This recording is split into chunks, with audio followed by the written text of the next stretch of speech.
Was it really such a terrible thing to say? I made one joke in front of Sellers' friends, just a joke, and suddenly I was the problem. But what does it say about a marriage when the wife is the one everyone is laughing with and the husband is the one no one notices is missing? I didn't think one joke could quietly dismantle a home, but it turned out the man I called boring had been taking very precise notes. My name is Pavla.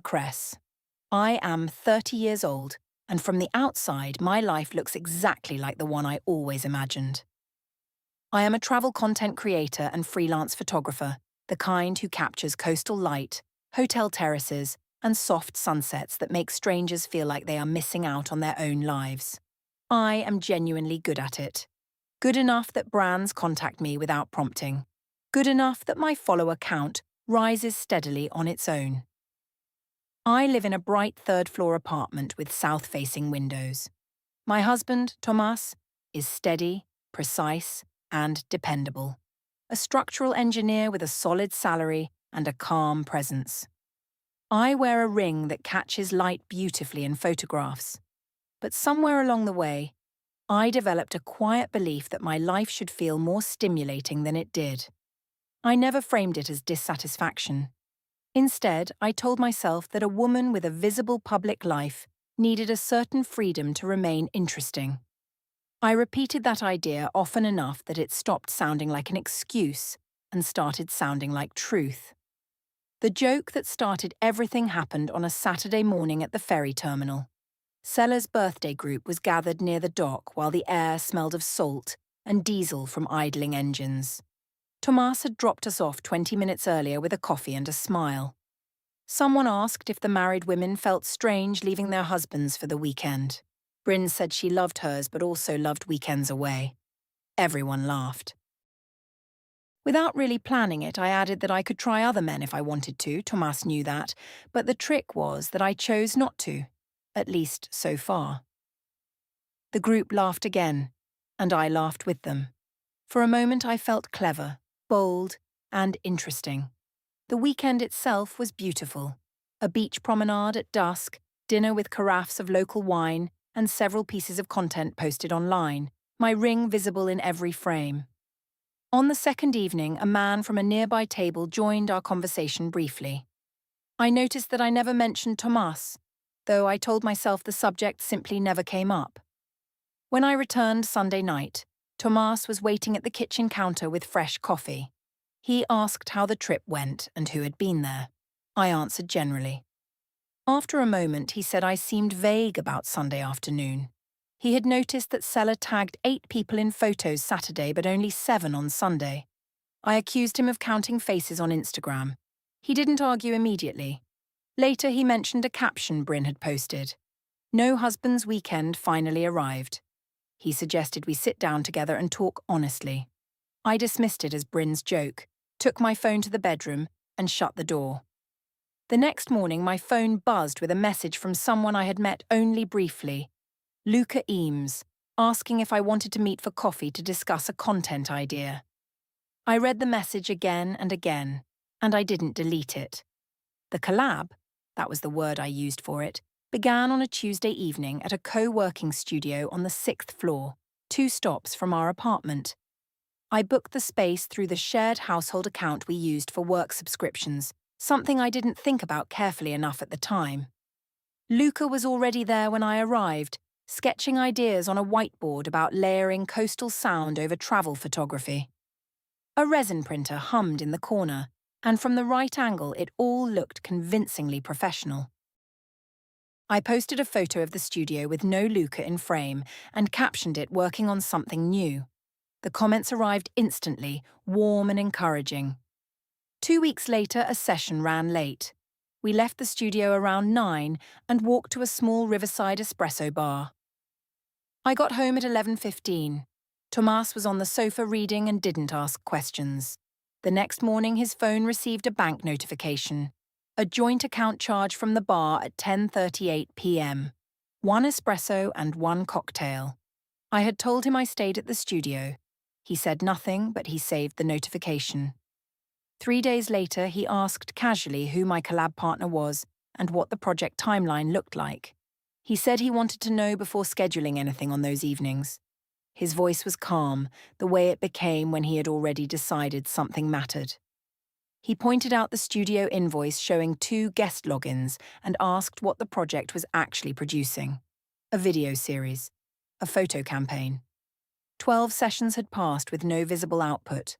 Could I show him even a simple project brief? I told him creativity didn't follow engineering timelines. I said my partner was a musician I'd met networking and the idea was still conceptual. I never said Luca's name. A few days later, he showed me the espresso receipt. I refused to explain a work dinner like an alibi and ended the conversation. 2 weeks after that, Luca and I were planning a coastal trip. That night, Tomas quietly moved his things to the spare room. The rooftop event was an industry networking party with string lights and a skyline view and about 30 people from the design and content and music circles I moved between for work. I told Tomas it was a professional event, formal, industry contacts, finishing at 10:30. Sela and I arrived together at 8. Luca was already at the bar with 2 other musicians and a photographer whose work appeared in the same travel brand catalogues I pitched to regularly, and I crossed the terrace toward him with the ease of someone arriving somewhere they have already decided to be. By 9, a group of 8 had gathered near the east railing where the city spread out below the venue's edge, and the conversation had turned to creative life versus conventional life, and someone said their partner thought content work was not a real job, and the laughter that followed was the kind that made room for more. On my 3rd drink, I said I had the opposite problem. A husband who treated her entire professional life like a project that required documentation, who once made her explain a coffee receipt as though she was submitting an expense claim. The group laughed. I did not stop there. I said Tomas was the responsible one at home, and I used a warm, fond, finished tone when I said it, and I called him my safe option. Luca, standing beside me at the railing, said quietly but audibly that some people were wasted on safe options, and I turned toward him and said yes, that the boring ones usually were. Someone raised a phone and captured a few seconds of the exchange. Not a planned recording, just the casual documentation of a moment the room found funny. I did not register the phone. I registered only the laughter and the fact that I had produced it. An hour later, at the railing with the lights of the city below us, Luca said something close to my ear, and I laughed and turned toward him, and the distance between us was not professional, and I did not treat it as something to conceal because I did not feel like I was concealing anything. I felt like a woman who had arrived at a decision and was living it openly. It was the kind of moment that gets filmed longest precisely because the people in it are not performing for a camera. Sela was 3 meters away and watched and did not move, and she would tell herself later it had not been her place. On the smoking terrace at 11, I checked my phone and found 3 missed calls from Tomas and a message asking whether I was all right. I told Sela I was not calling back during a networking event, and she nodded and took a close friend's story of the 2 of us, with Luca visible behind us in the frame. The timestamp was 11:47 p.m. One of the 8 people at the east railing that evening was a design studio director named Petra, who worked with Dario's architecture firm on branding projects. She recognized my name from a mutual contact, watched the exchange at the railing, and the following morning sent the screenshot to Dario with a note saying she was not comfortable doing nothing. When I got home at 12:30, Tomas was at the kitchen counter with his phone showing the tagged venue location on a story a mutual contact had shared. Timestamped 11:47, venue name readable. The event was supposed to have ended at 10:30, and 3 calls had gone unanswered inside that window. His first attempt that night was a single grounded question. He said he was not asking her to justify being out late, he was asking something more specific. She had told him 10:30, the venue tag said 11:47, and 3 calls sat unanswered across that gap. He showed her his phone, the timestamp clear, and asked whether the decision not to call back even once had been deliberate, because that was what he could not read from the outside. He asked what she had expected him to feel when a story appeared at a venue she had said she left an hour earlier. I said 3 missed calls during a professional networking event was anxious behavior that any therapist would name, and that an event running late was a schedule, not a confession, and he was applying a curfew framework to an adult woman's work life. He did not argue.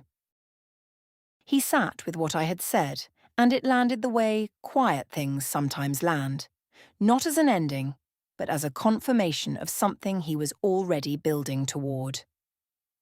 The next morning he was calm in a different register. He set the cracked laminated ferry boarding pass on the kitchen table between us, the one I had left on the counter weeks ago and had completely stopped thinking about, and sat across from me and asked me to tell him the name of the person standing beside me at the east railing in the story frame, because the angle was not professional and he did not recognize the man. He said he was not making an accusation. He was asking a name, because knowing who was in her creative circle was something he had always considered a basic part of sharing a life with someone. He offered to clear the following weekend entirely and spend it just talking, whatever that needed to look like. I told him I was not going to conduct a contact identification exercise for someone who kept her ferry boarding passes on the table like physical evidence, and that the person at the railing was a musician she was working with, and she was not submitting a list of professional contacts for spousal review. I took my coffee to the bathroom and ran the shower, and when I came out, his phone was dimmed on the counter with a preview I could not read from the distance between us. I asked if everything was all right. He said yes, put the phone in his jacket pocket, and left for work. What I did not know was that while I had been in the shower, he had replied to a message from Dario with a single word: Wednesday. Dario's apartment that Wednesday evening was a working architect's room, a drafting table with a long-arm lamp, a half-unrolled site plan held flat at its corners by 2 coffee cups, the cool, papery smell of a space where someone does actual work. Dario showed Tomas the screenshot on his phone, the east railing, the string light arch visible in the upper corner of the frame, Luca's name confirmed through Petra, the timestamp showing the hour Tomas had already been calling. He did not offer commentary. He said he thought Tomas should hear it from family before anyone else said anything, and that he was not telling him what to do. He set his coffee mug down without finishing it and let the silence do its work. Tomas looked at the image for a long time and asked whether Dario could forward it to him. Dario did.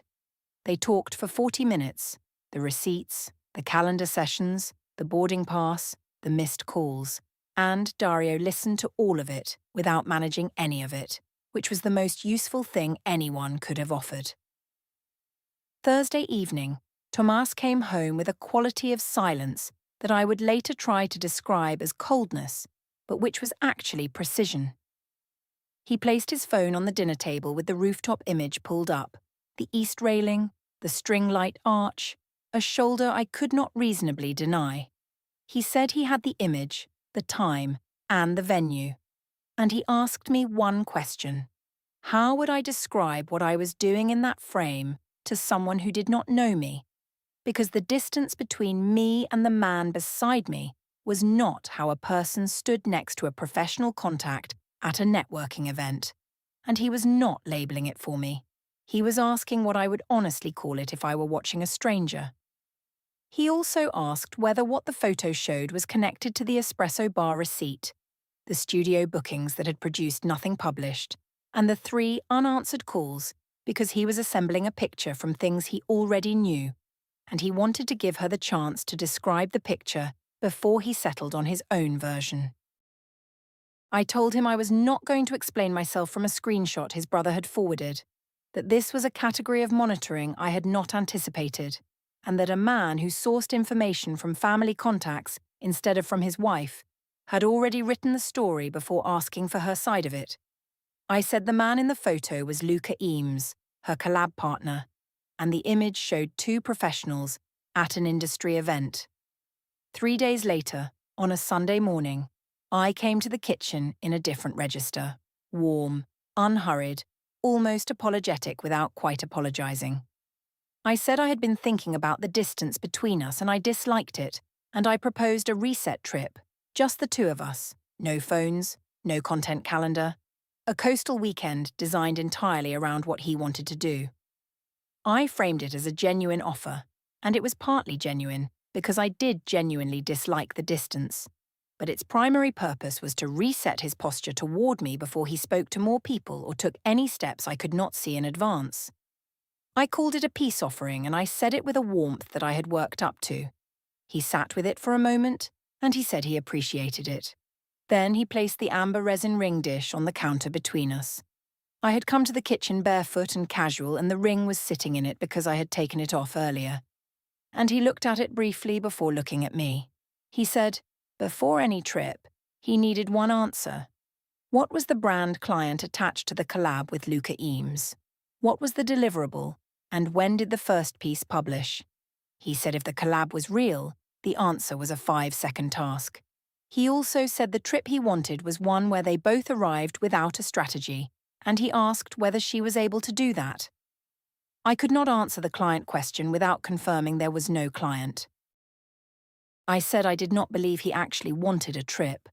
I believed he wanted a controlled environment for an interrogation she could not leave, and that a weekend framed as a deposition was not a reset. It was a trap. The conversation collapsed. The amber resin ring dish sat between us on the counter and neither of us moved it. What the failed compromise confirmed, silently and completely, was the thing I had never managed to explain away. No client, no brief, no professional basis for any of it.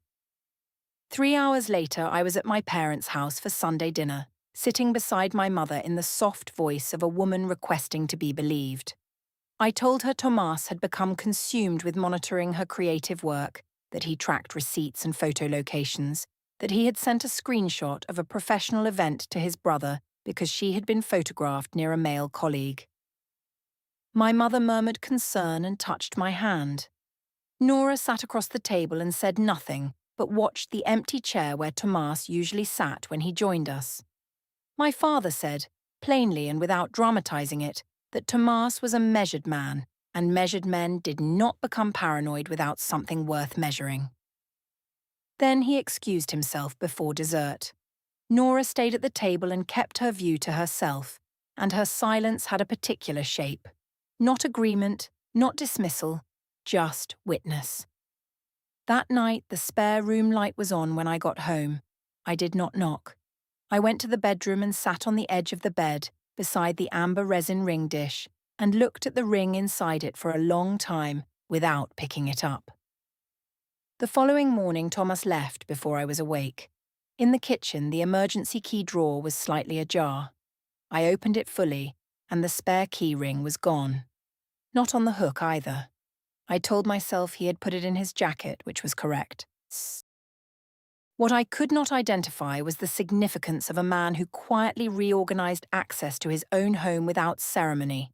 No replaced locks, no announcement, just one key moved from a drawer to a pocket. Entirely practical and, I understood much later, entirely final. That evening, the shared iPad on the kitchen counter lit up. Backup complete, 3 new items added to the shared album. I unlocked the screen. 3 rooftop screenshots loaded. The east railing frame close-cropped, Petra's original, and a third image I did not recognize showing me and Luca at the bar 30 minutes before the railing scene, which meant someone had compiled them deliberately. I stared at the screen for several seconds, then closed the album and set the iPad face down on the counter. I told myself Dario had used a shared device. I did not investigate further because investigating further would have required me to use the word evidence about something I was not ready to name out loud. I did not sleep well. In the morning, the iPad was still face down where I had left it, and Tomas had already gone. His spare room door was open for the first time. I looked in, charger on the windowsill, work satchel by the chair, and on the desk a thin document sleeve with a sticky note in his handwriting, reading Kestrel Row, 10 a.m. 4 days before the trip, Tomas came home after a second quiet appointment. The calendar on his laptop still showed Kestrel Row, 10 a.m., and the entry had not been deleted. That evening, he moved the remainder of his clothes into the spare room, citing better sleep with the window open as the reason. His phone stayed in his jacket at all times now. He had begun opening the mail at the front door before bringing it inside. At dinner, he asked whether the mortgage auto-payment ran from joint checking or savings. I said joint. He nodded and left the topic there. The day before the trip, I stopped at the pharmacy near the apartment to pick up a prescription and found Tomas already in the queue ahead of me, speaking on his phone in a low, practical voice. I caught a date being confirmed and the phrase "bring both copies" before he ended the call and turned to see me. He said hello in the easy way he said hello to anyone and did not explain the call, and I told myself it was a work matter because that explanation required the least from me. That evening he said he had a few questions before I left, and he set his fork down and looked at me directly across the table. His phone was face down beside his plate, the screen dark, and behind me on the counter the amber resin ring dish held the ring I had taken off to eat. He asked which brand client had commissioned the coastal content. Brand name, contact name, deliverable format, publication date, and said he was not trying to obstruct the trip, he simply wanted to see the one-line summary he could look up online. He said this was the fourth professional project in 8 months that had produced no published output, and he wanted to understand whether that was how the content industry operated or whether the trips and sessions had a different purpose altogether. He asked what she would advise a friend to think if that friend's spouse had taken 4 solo professional trips in 8 months with different creative partners and none had resulted in anything published. I told him my follow account and my engagement rate and every brand contact I had ever worked with confirmed the quality of my output, and that he did not follow her professional life closely enough to have a structurally sound opinion on the pace of the content industry. I said the brand for the coastal trip was a pre-agreement, which was different from a signed contract, and that not every collaboration opened with paperwork on the first day. He waited until I finished. He reached to the counter and placed the amber resin ring dish on the table between us, the ring still in it, and looked at it for a moment before looking at me. He said this was the last time he would raise the question before she left. He said he needed her to come back willing to have one fully honest conversation. Not managed, not framed for the best presentation, but honest. He said if that conversation could happen when she returned, he would do his best to understand what the last 8 months had actually been. He said if it could not happen, he would handle the rest of the situation correctly. And he was not saying that as a threat. He was saying it as the only offer he had left. He asked whether she understood what he meant by correctly. I told him he was turning a 4-day content trip into a referendum on the entire marriage, which was exactly the variety of dramatic overreading I had been living alongside for 2 years. I lifted the ring out of the dish, put it on, and said I would be back in 4 days, and we could talk then. He said nothing. He cleared his plate. The next morning he drove me to the airport and said very little the whole way. At the drop-off zone, he lifted my bags from the boot, handed them over, and said to have a good trip. He did not kiss me. I posted a departure story with the ring hand angled away from the lens, captioned "New chapter content incoming," and he did not like the post. While I was on the coast, Tomas went to a third appointment at Kestrel Row, the calendar noted it as final review, and returned with a plain document sleeve. He photographed the amber resin ring dish sitting empty on the bedroom dresser, the ring away with me, the image time-stamped for the asset record. He backed up the iPad cloud photos to a USB drive marked with the month and year. His calendar showed one remaining entry: airport, arrivals, the flight number, Tuesday, 14:20. On the second evening of the trip, Luca and I were at the hotel lobby bar at 9, the bar amber lit, and the cocktail menu on a wooden board, the hotel logo readable in the background above the shelving. I posted a reel, 22 seconds, myself at the bar, Luca's shoulder at the right edge of the frame, my ring hand kept out of shot, the hotel logo present, and searchable. I captioned it, "Creating with people who actually inspire me," and tagged the hotel's location. In the first 12 hours, it received 412 likes. Tomas was in my follower list. He watched it 3 times, noted the geotag, said nothing, posted nothing, and added the URL to the document sleeve's internal list with a note, publicly archived, time-stamped. The reel was not a private mistake. It was a voluntary, ego-motivated act delivered to a public audience that included his brother, his colleagues, and her own family. And it could not be walked back. On day 3, Sela called from home. Her voice had a quality it had never carried before, careful, receding. She said Dario had messaged her directly, politely, asking whether she was aware of what I had been posting from the coastal hotel and whether she knew the reel had been seen by people who knew Tomas. She said she did not know how to keep absorbing the situation. I told her to relax. The reel was professional content. Luca was a collaborator, and Dario's questions were between Tomas and Dario, and not her concern. She said she needed to think. She ended the call before I did, and did not call again. On the final evening of the trip, while I was ordering a drink at the hotel bar, Tomas's message arrived. He said he would be at the airport when I landed and had something to give me in person. The tone was entirely neutral, informational, without warmth or coolness. I read it twice and decided it was a reconciliation gesture, the kind of quiet thing he did when he had decided to move past something. I sent a heart emoji. I told Luca over dinner that my husband was meeting me at arrivals and things were probably fine now. He said sure and looked at the menu. I boarded the return flight and posted an in-flight story, sunset filter, ring visible, caption reading homeward bound, and did not look at Tomas's message again. I told myself the airport meeting was the thing I had been waiting for him to offer. The International Arrivals Hall at Carousel 6 on a Tuesday afternoon had the kind of lighting that served function and nothing else. Bright, flat, and without interest in how anyone looked beneath it. The belt conveyor creaked under the weight of arriving bags, and the departures screen behind the barrier scrolled gate changes and connection times. I came through the arrivals gate with my rolling suitcase and my content camera bag, already thinking about the caption for the reunion story. Tomas was at the barrier in a plain, dark jacket, holding a thin document sleeve closed with a snap fastener. Dario was 2 steps behind him, not looking at me, not looking away, present in the way a witness is present, without commentary. Tomas said my name once in the tone he used for practical matters. He handed me the sleeve.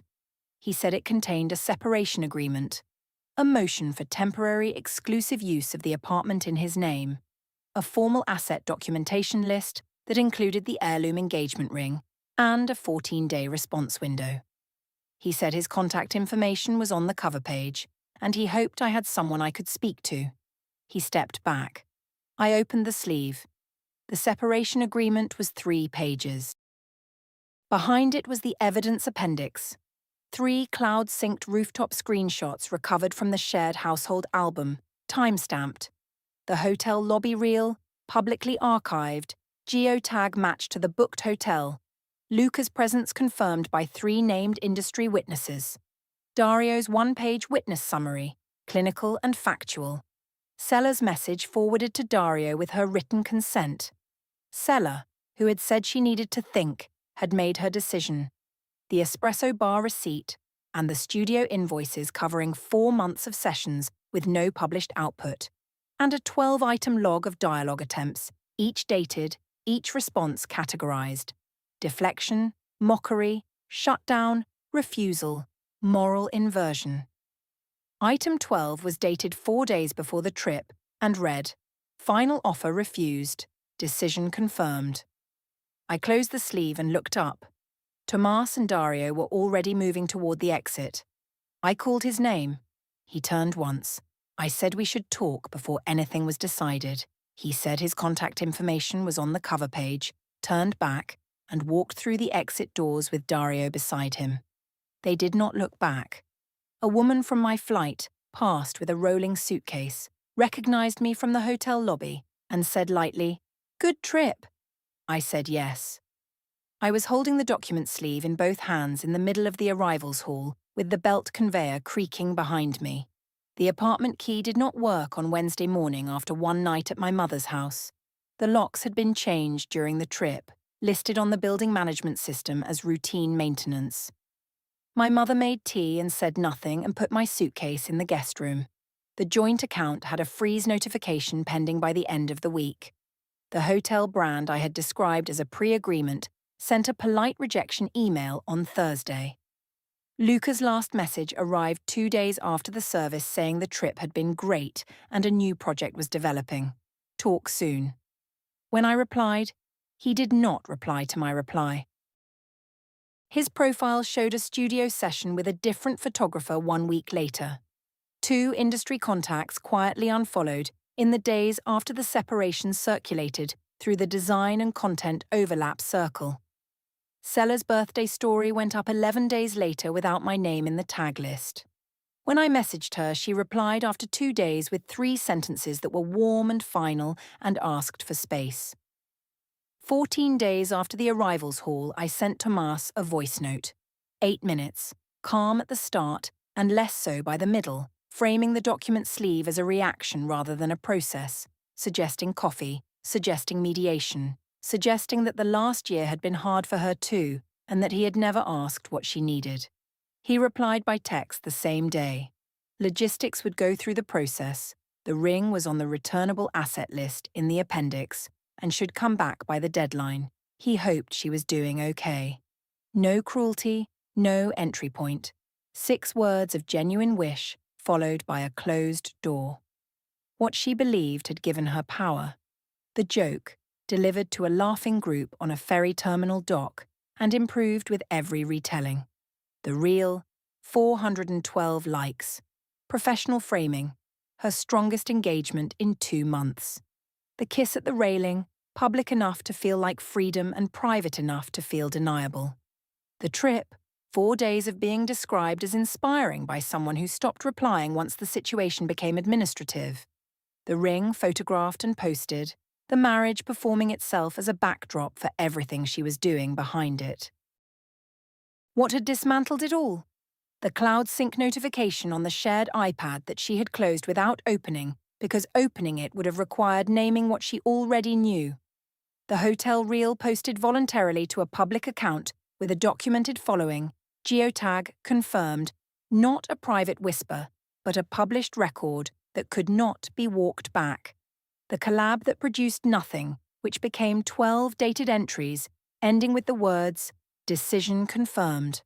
The ring on the returnable asset list was documented by a photograph of an empty amber resin dish, taken while she was wearing it at a coastal hotel she said was a work trip.